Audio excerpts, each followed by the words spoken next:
In the government's latest response, You must stay at home.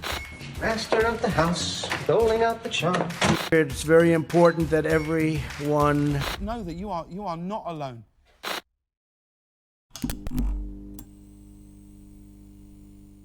G'day chemists. So today we're going to look at the naming of, or nomenclature, if we want to be fancy pants, of aldehydes and ketones. This is kind of new to the New South Wales or Australian syllabus even.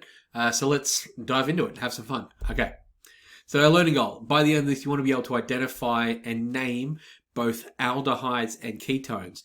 And if we have a look here at our priority or seniority table, we'll see that they're not right next to each other, actually. So we've got ketones here, and where's the aldehyde? It's right here. So there's actually stuff in between, but we'll see how they are different as we're moving forward. Here's your vocabulary for the lesson. If I just get you to pause, maybe hit subscribe and like, and write this down so you've got this to look back at as the lesson proceeds, as we're going through it. All right. So this is our aldehyde functional group. So we're going to do aldehydes first, then we'll do ketones. Our aldehyde functional group is this group here, often called a carbonyl group.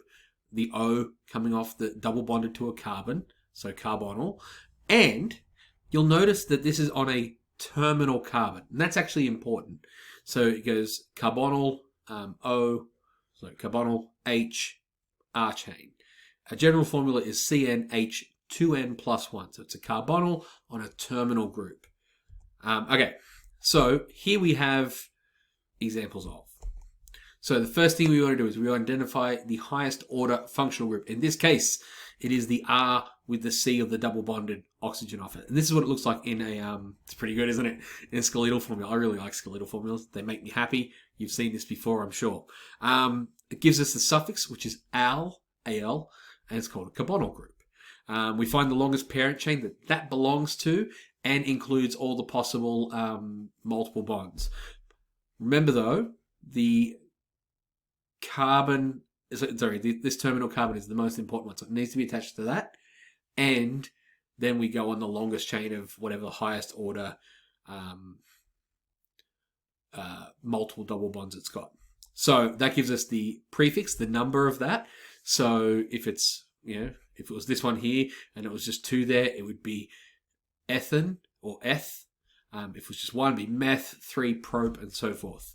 Number the parent chain to give the carbonyl group the lowest of the highest priority, the lowest number, which is really easy because we just number from whatever side it's on. Then we identify any double or triple bonds. This gives it the infix, an, ene, ein. Okay.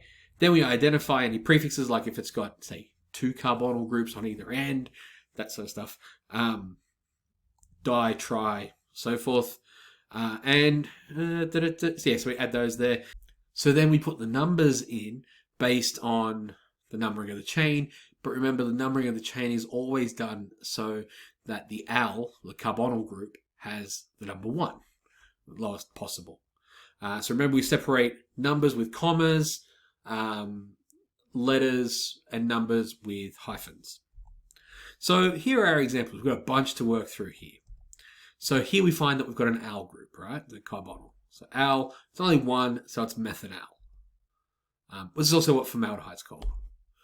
Again, we've identified our al. We named it 1, 2, ethen, okay, because there's no double bonds, ethanal. Here's our al group. We number them 1 through to 5, pentan, pentanal. We're starting to get a bit fancy now, though. Here's the al. Okay, number it 1, 2, 3, 4, 5.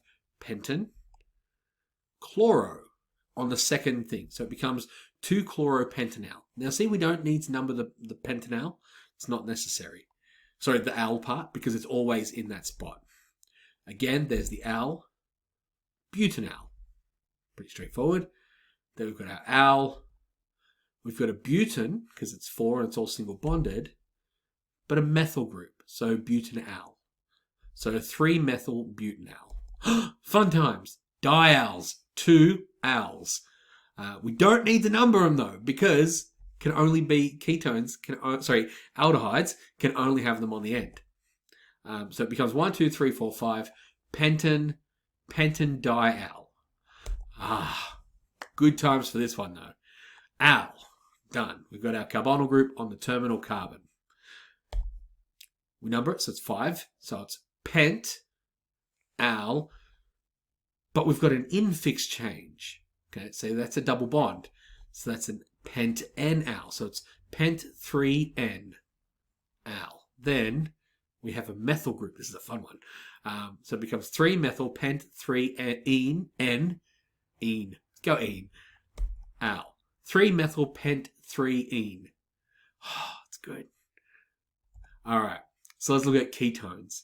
So ketones are same sort of deal, right? We've got this carbonyl one. Remember, that's a carbon right there. We've got a carbonyl, but it is not on the functional group. Sorry, it's not on the terminal carbon.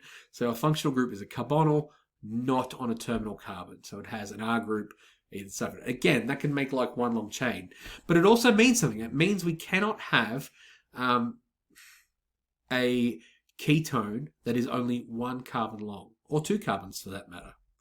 Its general formula is CnH2NO, but the more useful way of writing it is RCOR.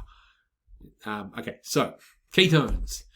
Same as before. We identify the functional group. In this case, it is that. And it gives us the suffix "-one", not one, "-one". And it's still a carbonyl group. Same as before, we identify the longest possible chain. That gives us the prefix. Remember, the lowest one we could probably possibly have is prop. We number the parent chain so that this one's actually really important here, so that the carbonyl group has the lowest possible combination. And then we identify any triple double bonds. That gives us the infix and ene. We identify and add prefixes, di, tri, tetra.